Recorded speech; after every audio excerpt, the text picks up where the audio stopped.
BP reports bumper first quarter net profit, but posts massive loss on hit from Russia exit. BP on Tuesday reported bumper first quarter profits and boosted share buybacks, despite posting a massive loss after offloading its nearly 20% stake in Russian-controlled oil company Rosneft. The oil and gas giant's first quarter underlying replacement cost profit, used as a proxy for net profit, jumped to its highest level in more than a decade as it came in at $6.2 billion. That compared with a profit of $4.1 billion in the fourth quarter and $2.6 billion for the first quarter of 2021. Analysts had expected BP to report first quarter profit of $4.5 billion, according to Refinitiv.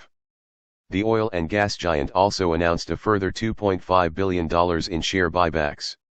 However, BP reported a headline loss for the quarter of $20.4 billion. This included non-cash pre-tax charges of $24 billion and $1.5 billion relating to the exit of its Rosneft stake in response to Moscow's invasion of Ukraine.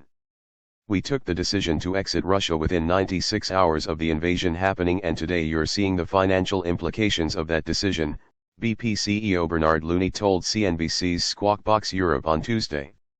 Looney said trading had a very good start to the year and net debt, which fell to $27.5 billion, was reduced for the 8th consecutive quarter.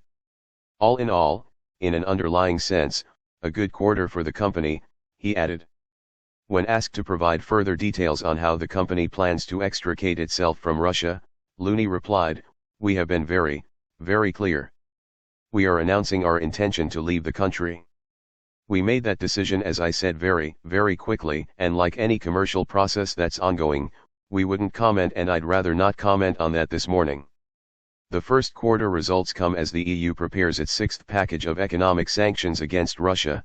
The bloc remains split on how to wind down its dependence on Russian energy supplies. Meanwhile, UK oil and gas majors face the prospect of a possible windfall tax to help fund a national package of support for households over spiraling energy bills. Britain's Finance Minister Rishi Sunak has reportedly opened the door to a possible tax on oil and gas providers after repeatedly rejecting the policy, citing fears that it could discourage investment. Oil prices are hovering above $100 a barrel after climbing to multi-year highs earlier this year. International benchmark Brent crude futures traded at $106.95 during morning deals in London, down 0.6% for the session, while U.S. West Texas Intermediate futures stood at $104.62, around 0.5% lower. Shares of London-listed BP rose 2% shortly after the opening bell. The firm's stock price has climbed more than 18% year-to-date. BP reported a massive upswing in full-year net profit for 2021, its highest in 8 years, supported by soaring commodity prices. Global oil demand roared back last year, with gasoline and diesel use surging as consumers resumed travel and business activity recovered amid the coronavirus pandemic.